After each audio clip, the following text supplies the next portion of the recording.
From the East and the West, you've heard others, but now you've tuned into the best. This is a Prime Wave Media production.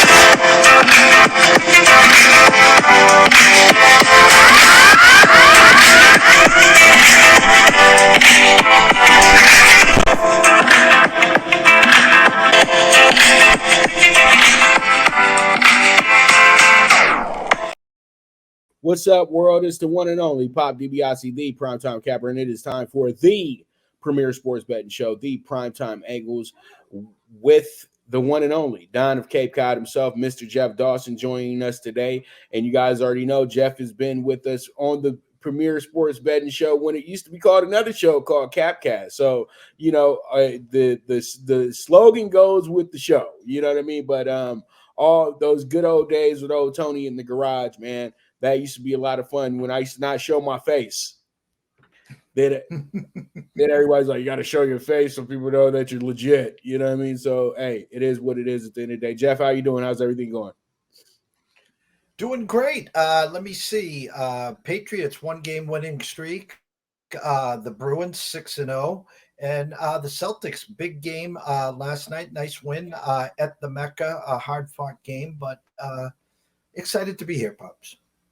Yep, we'll get to the Celtics game in a moment, but let's go ahead and talk about the main event of last night's sports television watching, and that was a Wembymania. Is it real or is it just an NBA marketing ploy? Jeff, go ahead and give me your 2 cents on that question right there. Well, the funny is everyone in the prop market world, of course, had every over in creation. And if people don't learn the high-profile guys, the high-profile games, these props are marked up for a reason because everyone's not going to sit down and root for unders. So if you look at his opening day stats, they are identical to the one and only Tim Duncan. Is the mania worth it? Absolutely. As you can look right there at his frame, what are we going to do when he adds another 10, 15 pounds to that frame? So get used to it. It's real, Pops. It is. I know it's going to be taken to the stratosphere. Go back a few years ago to when Zion came out, and he's been off and injured. So the key to this success is how does his frame hold up to an 82-game season? He'll be fine, Pops. And if anyone knows how to manage time and load management, it's Pops, Pop. Well, you know what? I know everybody's really infatuated with what they see and everything like that, but the coach in me last night, I'm sorry, I'm Bill Belichicking you in the morning, bro, because the thing was there was so much that – he could have done last night. And it was just the guy did not have any clue of what he was doing. And I just see low basketball IQ. I know everybody got this idea that he's going to be the next best thing, but there ain't no Wilt over there. There's no Kareem over there. I see a really tall guy over there. It kind of reminds me a little bit of Tyson Chandler. You know what I mean? And pretty much you hit some good threes last night. They gave you some space to hit those threes last night.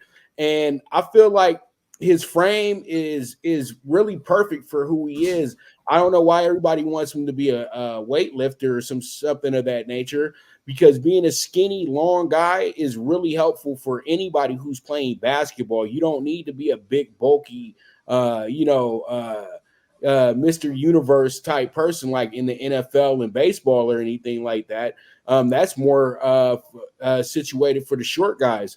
But tall, long, lanky guys like that, they have the advantage because how much that reach is. And, I know he looks slight on frame, but he was pretty strong last night. He was knocking guys out the way left and right as well, too. I did see that. And I like the way that he played in the clutch. I think that was the one thing that stuck out to me when the game got tough.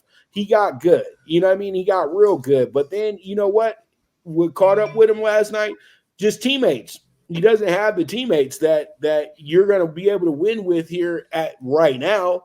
But when they build the team up, it's gonna look good. It's gonna be a great look for a team overall situation. I would say that he's gonna be a great team player.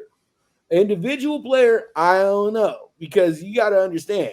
Allen Iverson came out there the first night he played in the NBA, dropped 30. Lamar Odom dropped 30. LeBron James, he had even more pressure on him. He hit off a 360 dunk. He didn't sit up there and shoot up 6 threes and, pretty much and say, okay, I guess that's what I'm going to do tonight. And the one part that pissed me off the most, Jeff, and I know you keep looking at me like I'm being a big juicy hater, but bro, you got to see what I was seeing last night. He ran away from the rim last night when he could have had a great offensive rebound. And he ran away from the rim last night when they needed him to get a defensive rebound that Dallas picks up. They hit a 3. They get ahead by 5 points. That's what I talk about, low basketball IQ. But he'll get better as the games keep going on and on. We know that it was a little bit of nerves going into his head last night and everything like that. But at the end of the day, though, you guys said that it was the Tim Duncan game, but Tim Duncan had double-digit rebounds.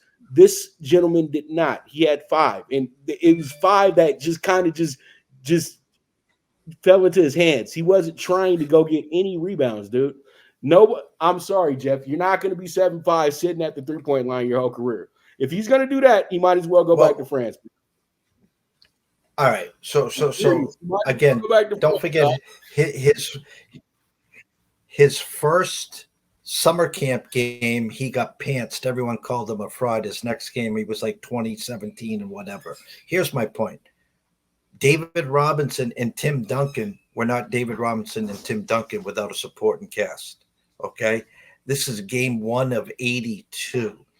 Okay? You want a comparison in frame. And I brought up frame for a reason. You're looking at, and a lot of your listeners probably won't know this name, and you'll have to go and Google him, Ralph Sampson. He's Ralph Sampson with a 3 right now. This kid has all the tools, okay? He will be fine, and a lot of people are going under him with a fine-tooth comb and trying to compare him to A, B, C, D, and E. Is he Akeem Olajuwon? No.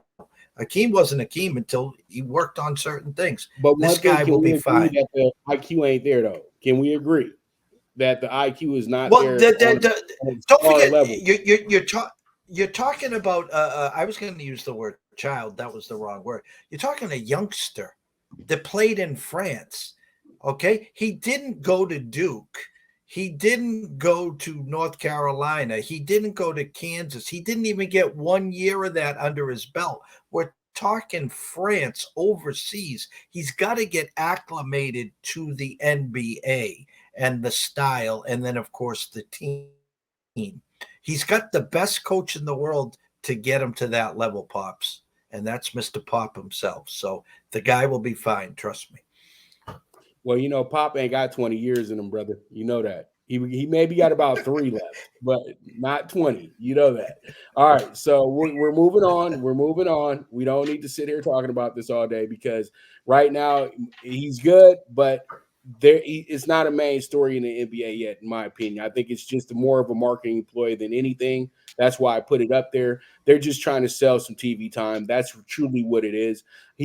I don't really see him as somebody who can carry the league if we need you to carry the league for the next 10 years. I just don't. I'm sorry. I just don't.